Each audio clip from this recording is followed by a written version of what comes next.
What's going on, Port fans? Welcome back to another video on the channel, and today we're going to be previewing round 5. It's Port Adelaide versus Fremantle this Saturday night at 7 o'clock at the Adelaide Oval. It's our third home game in a row, and we're running into this one at 3-1.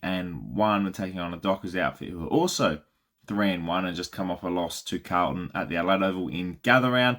We've just beaten the Dons by 69 points, also in Gather Round on the Friday night, with a very, very good game of football to watch. So let's get straight into it. A few things to talk about with this one. So let's get right into this preview and talk about Port Adelaide versus Fremantle. Before we get to anything else and talk about the game itself and talk about selection, I did want to touch on the Jeremy Finlayson thing just a little bit, not dive into it too much. It's obviously the wrongdoing.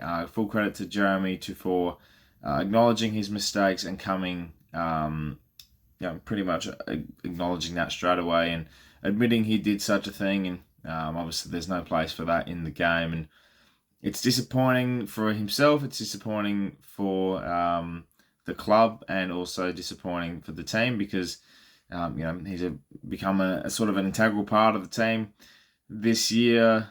He's built his form nicely since round 1, and I think he's become a very, very qualified goal kicker now, and he's averaging 2 a game, and that's going to be missed. I think he's popped up in moments when someone else wouldn't kick a goal, and now that he's going to be out of the side for 3 crucial games coming up, whilst it does create an opportunity for others, it's just really disappointing to see. And 3 games is, in my opinion, about right if you compare it to the Clarkson situation. You could even throw in the Tech situation a few years back. Tech's got 6, 3 from the AFL and 3 from the Crows, and a fine.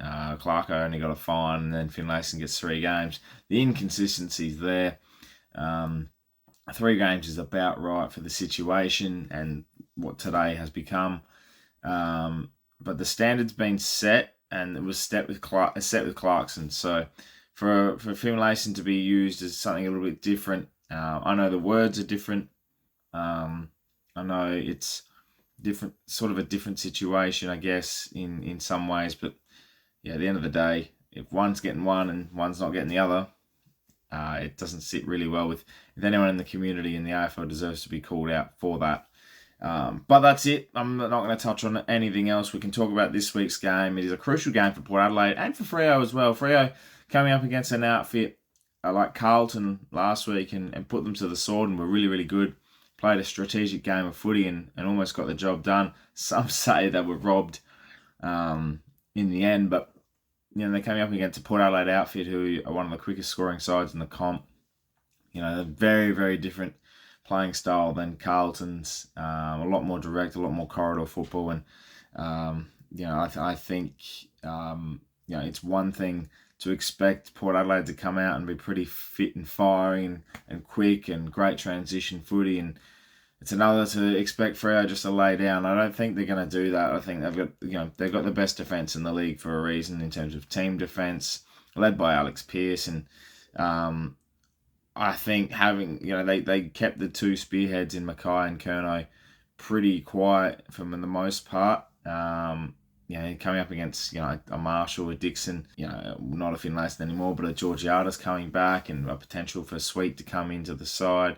There's a lot of differences with the 4-line structure, so Port Adelaide got to be prepared to lower the eyes again for this week. I don't think going inside 50 deep and banging it on top of the contested heads that'll be down there. Freo will win that battle 9 times out of 10, in my opinion. So we've got to be a bit smarter, and our smalls are going to be a bit smarter too going inside 50. And our midfield have probably got to kick a few more goals as well. I mean, Rosie's game last week is nothing short of the perfect. So I think a lot to play out in this one. But I'm pretty confident. I haven't been a confident person this year to date. But once after seeing last week, I don't want to be overconfident, but seeing last week and the way we were ruthless and were able to keep hunting and keep putting pressure on the sides, I think Freo's pressure could break and the team defence could break if we keep applying that. But that's yet to be seen.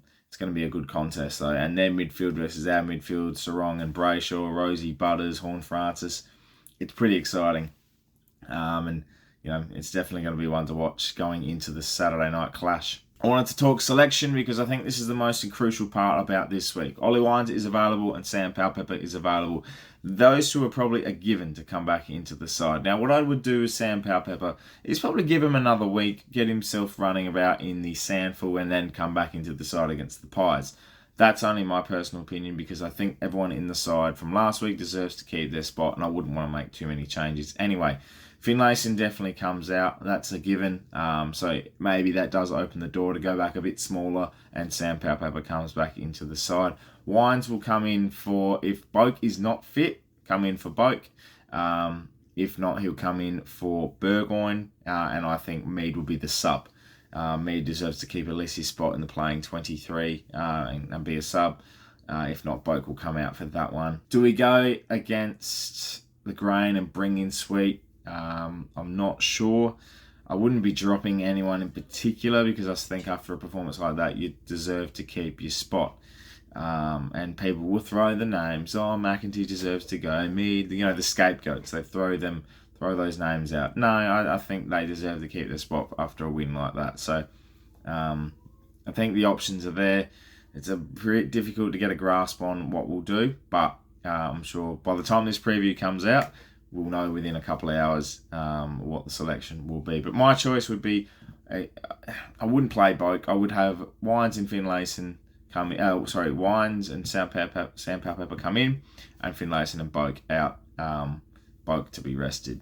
Maybe a third change, we'll see. But those would be my two. And I hate to say that Boak should be rested, but with an aging body like that, you want to keep it as fresh as possible. So maybe his back doesn't pull up, but we'll see. My tip for this week will be Port Adelaide by 22 points. I think our attacking display will be on show again. Saturday night footy under the lights. We played a lot of night footy in the last couple of weeks, obviously with the Melbourne game and then the Essendon game as well. I think under the lights it works nicely. We look a lot better under the lights, and we kick straighter at night too. Have you noticed that? I don't know what it is. We kick straighter. 13-11, and last week was 17-9, something in that maybe. I'm not sure, but we'll find out. But that's my tip. Let me know, Port fans, your thoughts about this week's game and your tip below. Big crowd Saturday night, I'm expecting. I'm very much looking forward to it, and thank you so much for watching this preview, Port fans, and everyone else, Freo fans as well. Let me know your thoughts in the comments below. Jump on the channel. We're getting closer and closer to 1 million views. Can you believe it? So I'm not really advertising that, but it's pretty exciting to see another milestone coming. So thank you very much for the support. Hope you enjoyed all the gather round content, and I look forward to bringing you a lot more. So make sure you subscribe to the channel if you're new, for plenty more Port Adelaide and AFL content to come your way. Thank you so much for watching once again. My name's Anthony, and as always, come the pair.